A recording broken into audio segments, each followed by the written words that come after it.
What's up, everyone? Welcome back to another episode of Echoes of Elsewhere, the podcast where we explore the stories behind forgotten places and the people who chase them. Today's episode is a little bit different. It's personal because this time we're not just talking about a strange old house, and I'm not interviewing anyone about all of their urbex adventures. I am here today to tell the story of a place that brought me back to urbex, a place that reignited the passion that became this podcast, and sadly a place that's no longer standing. You might know it by its nickname, the Flintstone Mansion, but to those of us who have explored it and loved it, or even just stared at a photo or video of it for too long, it was something so much more. This episode is for the Palmer Mansion, its legacy, and its loss. Which brings me into the first little segment that I want to talk about today, which is the first time that I ever saw the Flintstone Mansion, the Palmer Mansion. I call it the Palmer Mansion, but it is more commonly known in the urbex community as the Flintstone Mansion, like I said.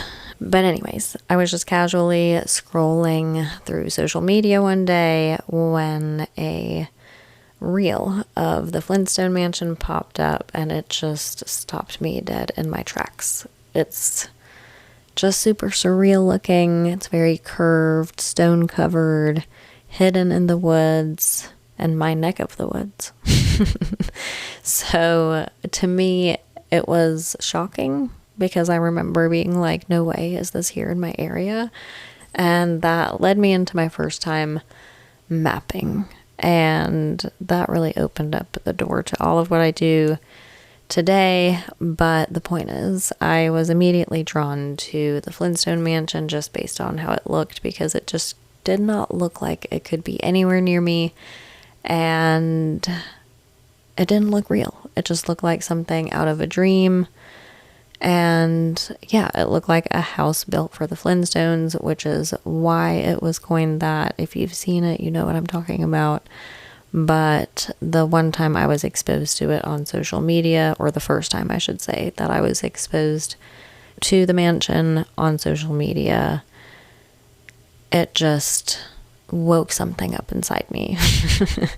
And at this point, I hadn't explored in a while. You know, life got in the way, as it tends to do. But seeing this particular house reminded me what I loved about all of this. The mystery, the weirdness, the quiet magic of seeing something left behind.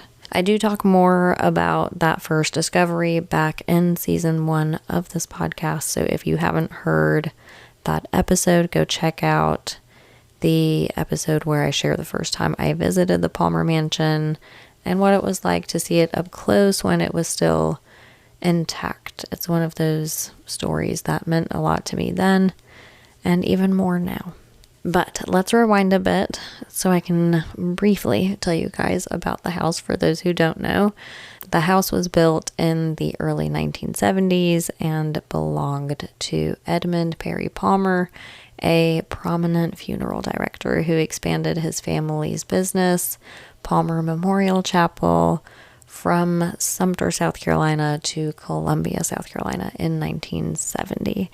And I said this in my initial episode about the Palmer Mansion, but Perry Palmer wasn't just a businessman. He was very deeply involved in his community, and by all accounts, a person who left a strong impression on everyone he met, and his house reflected that as well, as it left a strong impression too. It was unlike anything else in Columbia.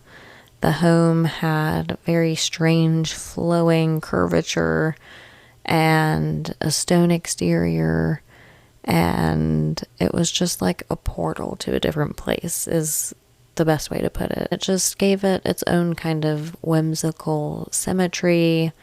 It was bizarre and bold. and beautiful. It was amazing. Anyway, eventually it was left abandoned. Like I said, I discuss that in more detail in season 1, but after it had been abandoned for some time, word got out and videos started showing up on YouTube. People started whispering all about the Flintstone house deep in Colombia. It became one of those locations passed around through DM threads, Urbex forums, whatever. It just spread like wildfire. So it didn't take long for it to basically be in shambles. Like, it was pretty ruined when I went, and that was earlier this year. No, that was late last year. So late last year when I went, it was already in pretty poor condition. Not anything like it is now, but it had been vandalized a lot. I don't think it had a single window left. So it wasn't in the best condition, but when I finally got out there myself, I wasn't disappointed. It was dim and it was dusty, but it was still full of character. And there were sunken living rooms and rounded staircases. And it was just like walking into someone else's dream, regardless of the state that it was in. I really appreciated the fact that somebody created something that was so different, especially for here. Like, you never ever see anything like this here. So it was just so amazing. Can y'all tell that I love this place? I really, really love this place. That's why I'm here to talk about it again. Anyways, like I said, if you missed my initial episode back when this property was still around, then I invite you to go back to season 1 of Echoes of Elsewhere. I dedicated an episode to exploring the Palmer Mansion when it was still standing, and I talk more about the history and the details and all of that in that episode. So feel free to go listen and get caught up, and then if you want to come back here and resume, you can. Anyways, fast forward to now. The Flintstone Mansion is sadly gone. Just a few weeks ago, it burned down. Well, I guess just a week or 2 ago. I don't even know anymore. Earlier this month, the mansion burned down. And at this time that I'm recording this, the cause of the fire is still unknown, and it's still under investigation as far as I've heard. But what we do know is that the loss is devastating and total. It's a total loss, and it's heartbreaking. And I went back recently to see what remained with my friend Tyler. Shout out to Exploring with Ty. Give him a follow if you don't already. He's a super cool guy. But we went back out there together, and he had been also before the fire happened. And he appreciated it just as much as I did. It's a very common, popular spot in the Urbex community. If you Urbex, you've heard about it for sure. If you haven't been. And, yeah, so Ty and I went, and we were sad to see what was left of it, because everything was blackened and fractured or completely collapsed. There's no roof, no charm, no magic, just the bones of what once was. So it just reminded me how strange it is that we can get so attached to these places. And I know I'm not the only one, but it is weird. It is weird to feel such an attachment to a place, especially one that you didn't live in. It's not your house, but it feels like it somehow. So standing there among the ashes, I felt like I had lost something. And I know I'm not alone in that, in this community especially. I know we all feel a huge loss from anytime this happens, but I think especially this time, I think it hits all of us with a little bit of heaviness, if not a lot, like it does with me. And really that leads me into a very important point that I have been thinking about a lot lately since this happened, which is why Urbex exists, why we do what we do. And this is why. This is why we explore, why we document, why we share. Because if no one had photographed the Flintstone Mansion or documented it, if no one had filmed it or explored it or talked about it, then we might never have known it existed at all before this happened. I feel like places like this vanish every day. And sometimes it's time, sometimes nature, sometimes carelessness. But once they're gone, that's it. There's no getting it back. And then all we really are left with is the evidence of what was there from the people who have captured the memory of it. And that's what I feel like our job in this community is. It's our quiet responsibility. I don't think we feel responsible to do it. We love to do it. But I do feel like when things like this happen, it really does make me think of it differently. And yeah, it just reminded me that the importance of urban exploration doesn't stop at photography or storytelling or documenting, really, because it also is a lot about how we treat each other. As explorers, we share space and we share risks and we share secrets. And sometimes in the race to capture the next place, the next shot, the next viral moment, we forget that we're all chasing the same thing. And that made me just want to put a little reminder in this episode, which is to take care of the places that you explore, but also take care of the people that are exploring alongside you and the other people in this community. Urbex isn't just about abandoned buildings. It's about connection and memory and legacy. And at the end of the day, we're all trying to catch a glimpse of something that used to be. So while the Flintstone Mansion might be gone, I'm so super grateful that it ever existed. And I'm grateful that it crossed my feed that day. And I'm grateful that it gave me the push that I needed to start telling stories again and to get out and explore again. And all of that has turned into everything. It's turned into this podcast. It's turned into some of the best, most sincere, genuine, and aligned connections that I've ever had in my life. Shout out to all my friends. You know who you are. But yeah, I mean, Urbex has brought me so much happiness, so much joy, so much passion, so much purpose. And it allows me to express myself in all the ways that I feel like I almost consider a part of my identity in a way. Like, I love to write, and it lets me write stories about these places, and I love to take pictures, and it allows me to do photography in these places.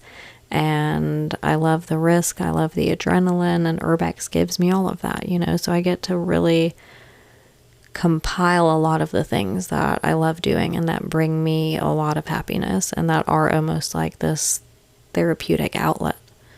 I get to do all of that because I explore, and I wouldn't be exploring if it wasn't for the Flintstone Mansion crossing my feed that day. So I feel like I owe a lot to the sole existence of a place. And I think that's why I'm so particularly attached to it.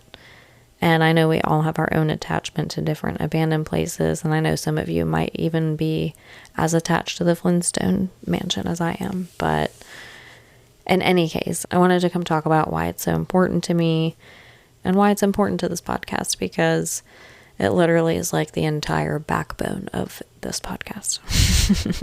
So to say that I'm sad that this has happened and that the mansion is gone would be an understatement. But again, the silver lining is that it made me realize so much about this community and how special it really is. And I think we all have this tendency to get really wrapped up in the drama of it all, or competing with each other, or gatekeeping, or any of that, you know, and it all comes with pros and cons. But I think that we do really owe it to ourselves as explorers, but especially to each other, to take really good care of the places we get to explore and really honor them properly and not take it for granted. And don't take each other for granted. The connections we make in this community, the good ones anyway, are super special, at least to me. And yeah, I feel like the best thing that we can do when these things happen is to remind ourselves that it's just so important to explore and to get out there, and it's important to be curious about something. And if there's something that immediately inspires you, there's usually a reason for that. Anyways, to round this off, I just want to say that it is so important to explore while we can and to document these places before they disappear, because inevitably at some point they will. There's not a lot in this life that lasts forever, and that includes these bandos. So take care of them, like I said, take care of each other. And yeah, thank you guys for being here on this journey with me. I sincerely appreciate you guys so much. I love that this podcast has cultivated so many good things, and I owe a lot of that to the Flintstone Mansion.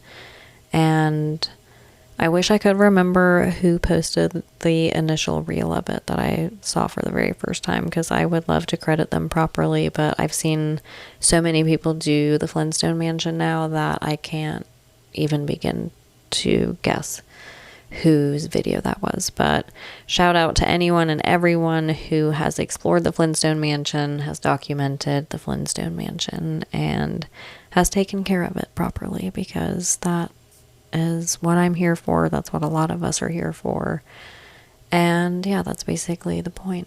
The point of this episode, the point of urbexing.